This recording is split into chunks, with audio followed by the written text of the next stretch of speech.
ఆజ్ఞానుసారంగా ఆయన శరీరమైన రక్తంలో పాల్గొందాం. పరిశుద్ధ గ్రంథంలో నుండి ఆదికాండము 9వ అధ్యాయము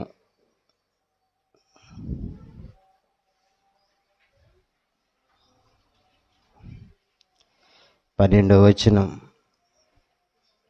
మరియు దేవుడు నాకును మీకును మీతో కూడానున్న సమస్త జీవరాశులకును మధ్య నేను తరతరములకు ఏర్పరచున్న నిబంధన గుర్తు ఇదే. మేఘములో నా ధనస్సును ఉంచి తిని, అది నాకును భూమికిని మధ్య నిబంధనకు గుర్తుగా నుండును. భూమిపైకి నేను మేఘమును రప్పించినప్పుడు ఆ ధనస్సు మేఘములో కనబడును. అప్పుడు నాకును మీకును సమస్త జీవరాశులకు మధ్య నున్న నా నిబంధనను జ్ఞాపకం చేసుకుందును గనుక సమస్త శరీరులను నాశనము చేయుటకు అలాగూ ప్రవాహముగా నీళ్లు రావు. ఆ ధనస్సు మేఘముల నుండును.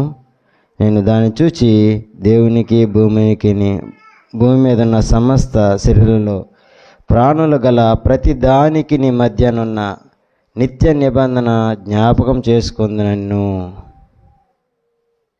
మరియు దేవుడు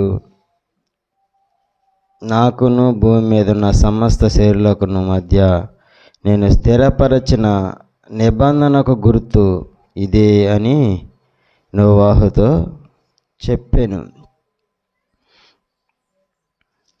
ఇక్కడ నోవాహు దినంలో ఏం జరిగిందో మనందరూ తెలుసు. జలప్రలయం వచ్చింది. జలప్రలయం వచ్చి భూమి మీద ఉన్న సమస్త జీవరాశులన్నీ ఏమైపోయినాయి? నాశనం అయిపోయినాయి. అంటే మొత్తం జలప్రలయంలో కొట్టుకుపోయి ప్రాణం అనేది ఏం లేదు. ఒక నోవాహు కుటుంబమే ఆ స్థితి సారకమానుతో చేయబడిన ఏదైతే ఓడ ఉందో ఓడలో ఉన్నారు, వాళ్ళు మాత్రమే బతికుంటారు, మొత్తం చనిపోతారు. అయితే దేవుడు ఏం చెప్తున్నాడంటే, ఇంకా భూమి మీదకి ఇంకెప్పటికీ ఇలాంటి నాశనము రానివ్వను, ఆ జల ప్రళయం అనేది, ఆ నీళ్ళు అనేవి ఇక రానియను, అలాగూ ప్రవాహము నీళ్లు రావు. అవి రాకుండా ఉండాలంటే ఒక గుర్తును పెడుతున్నాను. జలప్రలయం ఎలా వచ్చింది? ఆకాశము తూములు తెరుచుకొని ఆకాశం నుంచి జలం వచ్చి, నీరు వచ్చి, అంటే వర్షం కురిచింది, మొత్తం నిండిపోయి అందరూ చనిపోయారు. అంటే నాశనం అయిపోయారు, ఎవ్వరూ బ్రతికిలేరు, అందరూ మరణించిన వారుగా ఉన్నారు. అయితే ఇలాంటి మరణం ఇంకా రానియకుండా, మరణం అనేది ఇక లేకుండా, ఆ జల ప్రళయం ద్వారా రాకుండా ఉండటానికి నేను ఒక గుర్తు మీకు పెడుతున్నాను. ఎప్పుడైనా వర్షం పడగానే ఒక ఇంద్రధనుసు వచ్చిందంటే ఇక ఇంద్రధనుసుని బట్టి ఇక వాన ఆగిపోతుంది అంటారు మనోళ్ళు. అంటే దేవుడు ఏం చెప్తున్నాడంటే, మనకి భూమి మీదను సమస్త జీవులకును నాకును మధ్య ఒక గుర్తు పెడుతున్నాను. అది కనపడినప్పుడు మీకు నాశనం రా, మీకు ఆ జలము ద్వారా ప్రాణాలు పోవు, మిమ్మల్ని నాశనం చేయను. నా నిబంధనను జ్ఞాపకం చేసుకుంది కనుక సమస్త శరీరం నాశనం చేయుటకు అలాగూ ప్రవాహముగా నీళ్లు రావు. ఆ ధనస్సు గుర్తు పెడుతున్నాను. ఆ నాశనం అనేది ఆ గుర్తు చూడగానే ఆగిపోతుంది. ఆ జల ప్రళయం అనేది ఆ ఇంద్రధనుస్సు ఎక్కడైతే వాన పడినప్పుడు వచ్చిద్దో కనపడగానే జల ప్రళయం రాదు, అంత వర్షం రాదు అని నీళ్ళు వచ్చి మీకు నాశనము రాకుండా ఒక గుర్తు పెడుతున్నాను. మీరు మరణించకుండా ఆ నిబంధన నేను జ్ఞాపకం చేసుకొని, ఆ నిబంధన ఆ గుర్తును నేను జ్ఞాపకం చేసుకుందును కనుక మీకు ఇంకా ఏం రాదంట, మీ ప్రాణములకు గల ప్రతిదాని మధ్యను నిత్య నిబంధన జ్ఞాపకం చేసుకుంటున్నాను. నేను సమస్త శరీరాలలో ప్రాణము గల ప్రతిదానికి మధ్యనున్న నిత్య నిబంధన జ్ఞాపకం ఆ నిత్య నిబంధనను జ్ఞాపకం చేసుకొని ఆ గుర్తు మీకోసం పెడుతున్నాడు. మీకు మరణం అనేది లేకుండా, మీకు అంతము రాకుండా ఒక గుర్తును పెడుతున్నాడు. ఆ గుర్తు ఇంద్రధనుస్సు. ఆ ఇంద్రధనుసు కనిపించగానే జల ప్రళయం అనేది ఇక మన మీదకి ఎన్నటికీ రాదు. ఆ మేఘములో ధనుసు ఉంచి తిని, అది నాకు భూమికి మధ్య నిబంధన గుర్తుగా ఉండును. ఆ విధంగా నిబంధన గుర్తుగా ఆ ఇంద్రధనుసు ఏ విధంగా అయితే ఆ భూమి మీదకి జల ప్రళయం లేకుండా, భూమి మీద నాశనం లేకుండా, భూమి మీద జీవులు అంతం కాకుండా ఎలాగో ఇంద్రధనుసు గుర్తుపెట్టి కాపాడుతుందో, అదేవిధంగా పూర్వము మనమందరము అంధకార సంబంధమైన శక్తులతో, చీకటి సంబంధమై, పాపములతో, శాపంతో చచ్చిన జీవితం మనది. మన అంతము మరణము, పాతాళము, అగ్నిగుండము, శాపము, నాశనమై ఉండగా మనము అలాంటి నాశనంలోకి పడిపోకుండా, ఆ అగ్నిగుండంలో పడిపోకుండా మనకి ఒక గుర్తుగా, మనకి దేవునికి మనకి మధ్యవర్తిగా ఒక వ్యక్తిని ప్రభు అయిన యేసుక్రీస్తు వారిని వచ్చారు. ఆ దేవాతి దేవుడైన ప్రభువు మనకు దేవునికి మధ్యవర్తిగా, మనకున్న నరకాన్ని, పాతాళాన్ని తప్పించటానికి, మన మీద పడకుండా ఆపటానికి, ఆయనే భరించుటకు ఆ ఇంద్రధనుసు ఏ విధంగా అయితే ఆకాశంలోని కనిపించి జల ప్రళయం ఆపి నాశనం లేకుండా చేస్తుందో, ఆ ప్రభువైన యేసుక్రీస్తు వారు కూడా మన మీద పడ్డ శ్రమలు, మన మీద పడ్డ ఆ నిందలను, మన మీద ఉన్న ఆ శాప, నరక, పాతాళ అనుభవించవలసిన మొత్తాన్ని ఆయన అనుభవించుట కొరకు ఆ దేవాతి దేవుడైండి కుమారుని రూపంలో ఈ లోకానికి వచ్చి మనకి మరణం అనేది, నాశనం అనేది లేకుండా చేయటానికి ఈ లోకంకి వచ్చాడు. కన్య గర్భం నుండి భూలోకంకి వచ్చి 33.5 సంవత్సరాల యవ్వన వయస్సులో మన కోసం ఆయన సిలువలో మరణించి, ఆయన మరణమే మనకు గుర్తు, మనకి మరణం లేదంటానికి. ఆయన మరణించి లేచుటే మనకు గుర్తు, మనము నిత్య జీవంలో ఉంటామని. క్రీస్తులో ఉన్నవారు క్రీస్తుని ఏ విధంగా లేపాడో మనల్ని కూడా మరణంలో నుండి జీవములోకి నడిపిస్తాడు. ఆ మేఘములో ఇంద్రధనుస్సు ఏ విధంగా కనిపించి మనకి నాశనం మీద లేకుండా పోతుంది. ఆకాశానికి భూమికి మధ్యవర్తిగా, ఆకాశం ఉన్న దేవునికి భూమి మీద ఉన్న మానవాళికి మధ్యవర్తిగా ప్రభువైన యేసుక్రీస్తు వారు ఈ లోకానికి ఒక నిచ్చెన రూపంలో వచ్చి మనందరి పాపముల నిమిత్తము, మనందరి అపరాధముల నిమిత్తము ఆయన కృపా ప్రేమ చూపించిన వారే మన కోసం ఈ లోకముకు వచ్చి ఆ కన్య గర్భమును దిగి వచ్చి పరిశుద్ధుడైన దేవాతి దేవుడై ఉండొచ్చి మనందరి నిమిత్తం కల్వరిలో బలియాగమాయాడు. ఆయనే మనకి గుర్తు, మనకి విడుదల, విమోచన. ఆయనే మనకు గుర్తు, మనకు రక్షణ. ఆయనే మనకు గుర్తు, రక్షణ, శిక్ష నుండి రక్షణ. ఆయనే మనకు గుర్తు, విడుదల, విమోచన. ఆయనే మనకి ఆకాశమును భూమి మధ్య గుర్తుగా ఉన్నాడు. ఆయన ఒక గుర్తుగా ఆయన రక్తాన్ని కల్వరిలో కాచి, ఆ రక్తము ద్వారా మన మురికి మలినాన్ని శుద్ధి చేసి, ఆ రక్తం ద్వారా మనల్ని పరిశుద్ధపరిచి, మనల్ని పవిత్రులు చేసి, ఆయన పరిశుద్ధుడు కనుక మనల్ని పరిశుద్ధులు చేశాడు కనుక మనము కూడా ఆ ప్రభువు ఉన్న స్థలంలో ఉండాలని మన కోసం ఆయన ఆ కల్వరిలో బలియాగమాయాడు. ఎంతగా వేదన అనుభవించాడో ఆయన కల్వరిలో మన కోసం బలియాగమాయి ప్రాణం పెట్టాడు. చూద్దాం ఒకసారి ఎఫెసీయులకు రాసిన పత్రిక 2వ అధ్యాయం 4వ వచనం నుంచి చదువుకుందాం. అయినను దేవుడు కరుణా సంపన్నుడయుండి మనము మన అపరాధం చేత చచ్చిన వారం ఉండినప్పుడు సైతము మన ఎడల చూపిన తన మహాప్రేమ చేత మనల్ని క్రీస్తుతో కూడా బ్రతికించను. మనము చనిపోయే స్థితిలో ఉన్నవారము. జల ప్రళయంలో వారు ఎలా అయితే చనిపోయారో, జల ప్రళయం ఏ విధంగా నాశనం అయిపోయారో, మనము కూడా మనకి మరణము తథ్యము, చనిపోయాం. బ్రతికించను అంటే చనిపోయిన వారుగా ఉన్న మనలను క్రీస్తుతో కూడా బ్రతికించను. కృపచేత మీరు రక్షించబడి ఉన్నారు. మనం రక్షణ లేని జీవితంలో ఉన్నాం. మన మీద మరణం ఉన్నది, మన మీద పాతాళం ఉన్నది, అగ్ని ఉన్నది. మనము నిత్యము అగ్నిగుండం, అగ్ని ఆరదు, పురుగు చావదు, నిత్య నరకంలో ఉన్నవారు మన మీద ఆయన కృపచేత మనకి రక్షణ ఉన్నది. ఆయన ప్రేమ చేత మనల్ని బ్రతికించాడు.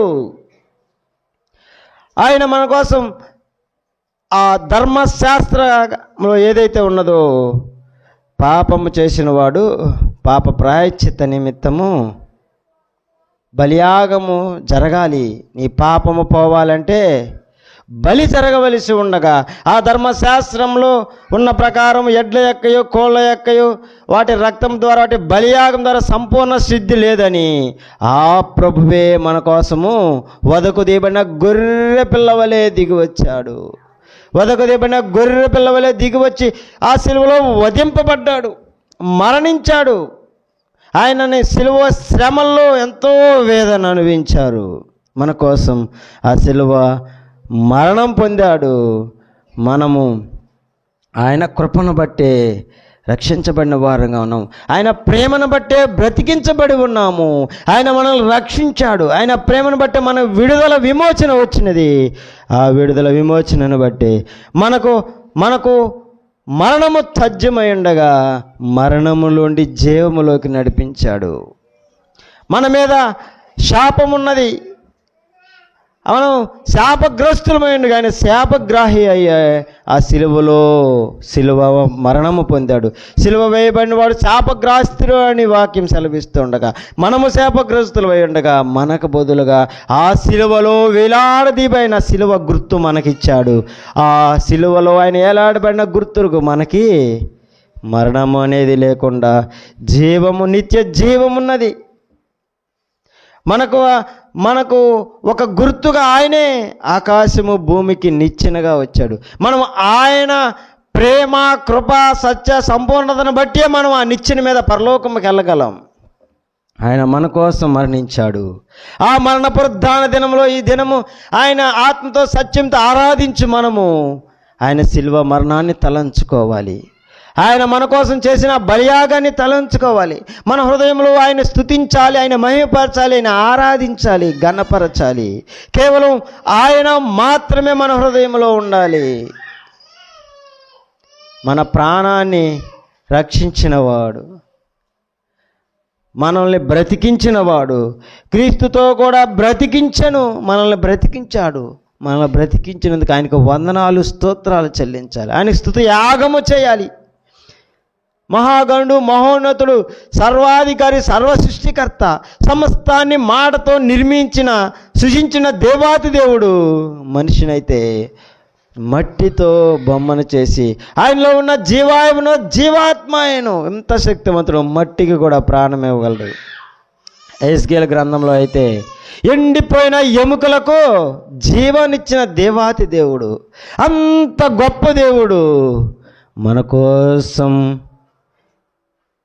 ఎండిన నేలలో లేత మొక్క వలె వచ్చి చిల్ల పెంకు వలె మార్చబడ్డాడు. అతి సుందరుడు, అతి కాంక్షణ దేవాతి దేవుడు మన కోసము చిల్ల పెంకు వలె సొగసును స్వరూపాన్ని కోల్పోయి తృణీకరించబడ్డవాడుగా ఉన్నాడు. కొడాలు ఆయన ఇప్పుడు నాగేడు సెలవులే దున్నబడినవి, చంపలు పెరికిరి ముఖం మీద ఉమ్మి వేశారు, పిడిగుద్దులు గుద్దారు. ఎంత వేదనకు గురి చేసిన ఆయన బదులు పలకక మౌనంగా ఆయన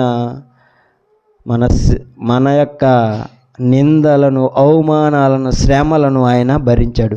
పిడిగుద్దులు గుద్దేరి బదులు పలక ఆ సిలువలో ఆయన ప్రేమ చేత మనల్ని బ్రతికించాడంటే, తండ్రి వీరేమి చేస్తున్నారు, వీరికి తెలియ, వీరిని క్షమించమని ప్రేమను చూపించాడు. ఆ ప్రేమే గుర్తు సిలువ మరణం. మరణము కంటే బలమైనది ఆయన ప్రేమ, మరణాన్ని జయించినది ఆయన ప్రేమ. మనకు విడుదల విమోచన గుర్తు ఆయనే. ఆయన ద్వారా తప్ప మనకి ఇంకా ఏమీ లేవు. చూద్దాం ఒక మాట, ఎఫెసీయులకి 2:7 ఉంచండి.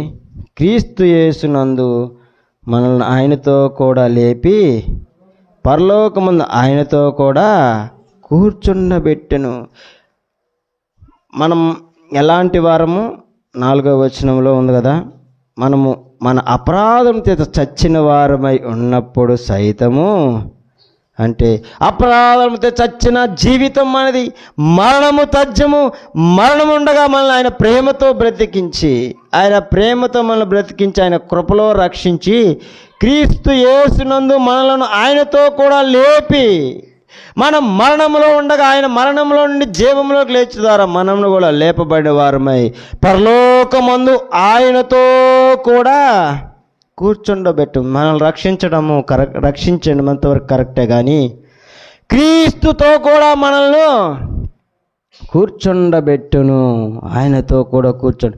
దేవుని సన్నిధిలో దేవుని వద్ద దేవునితో కూడా కూర్చుండబెట్టే ఆ భాగ్యం మనకిచ్చాడు ఆయన ప్రేమను బట్టే, ఆయన కృపను బట్టే, ఆయన ఆకాశము భూమికి మధ్యవర్తిగా వచ్చి మనలో కూడా ఆయన ఉన్న స్థలములో ఆయన వద్ద ఆయనతో కూడా కూర్చుండబెడుతున్నాను అంటున్నాడు. అలాంటి ప్రభువును మనం ఏమని స్తుతించాలి, ఏమని వర్ణించాలి, ఏం అప్పగించగలము, ఆయన ఏమని వర్ణించగలము? ఆయనకి ఏమి అప్పగించినా ఆయన చేసిన మన కోసం ఆయన చేసిన బలియాగాన్ని మనం వివరించలేం. సహజంగా ఈ లోకంలో చేసే బలులు ఉంటాయి. ఒక వద్దకు దేయబడిన ఒక పొటేల్నో ఏదో ఒక దాన్ని తెచ్చి శిరశ్ఛేదనం చేస్తారంటే తల నరికి అవతలేసేస్తారు, తల వెళ్ళిపోయింది, అది గిలగల కొట్టుకొని చనిపోయింది, అది బలి. కానీ మన ప్రభువైన యేసుక్రీస్తు వారు ప్రాణం ఉండగానే బ్రతికుండగానే ఒక పక్క కొడాలు ఆయన ఈపుని చీల్చబడుతున్నాయి, ఒక పక్క ముఖము వేదము, ఒక పక్క చెంపలు చెరికిరి, ఒక పక్క ఇదుల రాజా నీకు శుభమని ఆయన వెంట మోకరించి ఆపాసించేవాళ్ళు. ఒకరు నెడుతున్నారు, ఒకరు తోస్తున్నారు, భుజం మీద సిలువ భారము, కాళ్ళతో ముళ్ళలో రాళ్ళు, కాళ్ళు ఉన్నాయి, కాళ్ళు ఇంకా కొండ భారం ఎక్కుతున్నాడు. ఇంతగా నరకయాతను అనుభవిస్తూ మనందరి నిమిత్తం ఆయనతో కూడా మనల్ని కూర్చుండబెట్టుటకు ఆయన కల్వరి శిలువలో మన కోసము బలియాగమాయాడు, శిలువలో మరణించాడు. పాపికి రక్షణ, విమోచన, విడుదల, మనల్ని బ్రతికించాడు, మనల్ని రక్షించాడు. క్రీస్తునందు మనలను కూడా ఆయనతో లేపి, ఆయన ఏ విధంగా అయితే మరణంలో నుండి సమాధి నుండి లేచినాడు, మనను కూడా ఆ విధంగా లేపి ఆయనతో కూడా పరలోకమందు ఆయనతో కూడా కూర్చుండబెట్టును. మనల్ని కూడా ఆయనతో కూడా కూర్చుండబెట్టుట కొరకే ఆయన సిలువలో ఆ సిలువ యాగమాయాడు. మనలో కూడా ఆయనతో కూర్చోబెట్టు కొరకే ఆ సిలువలో ఎన్ని నిందలు, ఎన్ని అవమానాలు, దెబ్బలు, హింసలు, పాప భారమైన సిలువ ఎన్ని భరించాడు నీ కోసం, నా కోసం, మనందరినీ ఆయనతో కూడా కూర్చుండబెట్టకు. ఆయన మనల్ని విమోచన, విడుదల, క్రయధనముగా మన కోసం ఆయనే సిలువకేగాడు. సిలువలో ఆఖరి బొట్టు వరకు ఆయన మరణించాడో లేదో అని ఒక బంట్రోత్తు ఆ ఈట తీసుకొని ఆయన పక్కలో పడవగా నీరు రక్తము కలిసి కారిని ఆయన కేక వేసి తన ప్రాణం ఏలి ఏలినవా సబక్త అని కేక వేసి తన ప్రాణాన్ని ఇచ్చాడు. ఆ సందర్భంలో ఆకాశము, సూర్యుడు అస్తమయ్యాడు, భూమి భూకంపం కదిలింది, భూమి కదిలింది, ప్రకృతి అంతా విలయ తాండము, సర్వాధికారి, సర్వ సృష్టికర్త, రక్షకుడు మరణించాడు. సమస్త మానవాళి కోసం మరణించి సమాధి చేయబడి మూడవ నాడు మరణం నుండి లేచి మరణప్రధానుడై ఉదయకాలమునే ఆయన చూడటానికి సమాధి వద్దకు వెళ్ళిన వారికి ఆయన సమాధిలో లేడు, ఆయన లేచి ఉన్నాడు. మీరు ఇంకా సమాధిలో నెతుకుతున్నారు. ఆయన చెప్పిన ప్రకారం లేచి ఉన్నాడు అని ఆయన మనందరి కోసం లేచి మనల్ని లేపిన వాడుగా ఆయనతో కూడా కూర్చుండబెట్టి ఉండగా ఆయన బలియాగమును మనం జ్ఞాపకం చేసుకుందాం. మొదటిగా ఆయన మహోన్నతుడు, సర్వాధికారి, సర్వ సృష్టికర్త, దేవాతి దేవుడు, ఉన్నతుడు, దేవాతి దేవుడు, ఈ సర్వలోకాన్ని నిర్మించిన వాడు ఆయన. అలాంటి దేవుడు మన కోసం రిక్తునిగా మానవ శరీరాకారాన్ని ధరించుకుని రక్త మాంసం గలవారుగా వచ్చాడు. ఎందుకంటే ఆయన వాక్యమైన దేవుడు, ఆత్మైన దేవుడు, అగ్ని అయిన దేవుడు, స్వరమైన దేవుడు మన కోసం శరీరాన్ని ధరించుకొని వచ్చాడు. యోహాను సువార్త 1వ అధ్యాయం 12 ఆ వాక్యము శరీరధారిగా కృపా సత్య సంపూర్ణంగా మన మధ్య నివసించు. వాక్యమైన దేవుడు శరీరధారిగా వచ్చి ఆ శరీరంని మన కోసం సిలువలో అప్పగించాడు, మరణించాడు, సమాధి చేయబడి తిరిగి లేచాడు. మనందరినీ విమోచించుట కొరకు విడుదల చేయడు కానీ అర్పించిన ఆ సిలువ మరణాన్ని మనము జ్ఞాపకం చేసుకుందాం. ఆయన మహోన్నత నామాన్ని మనం జ్ఞాపకం చేసుకొని, ఇది ఆయన సిలువకు అప్పగించబడబో ముందు రాత్రి ఇది ఆయన శరీరం అని, ఇది ఆయన రక్తం అని నన్ను జ్ఞాపకం చేసుకుంటగా దీన్ని చేయడానికి సెలవిచ్చినదిగా, ఆయన శరీరాన్ని ఆయన రక్తమాన్ని మనం వివేచన కలిగి జ్ఞానంతో ఇది ఆయన మన కోసం ఆయన బ్రతికుండగానే ఇచ్చినదనే మనం జ్ఞాపకం చేసుకోవాలి.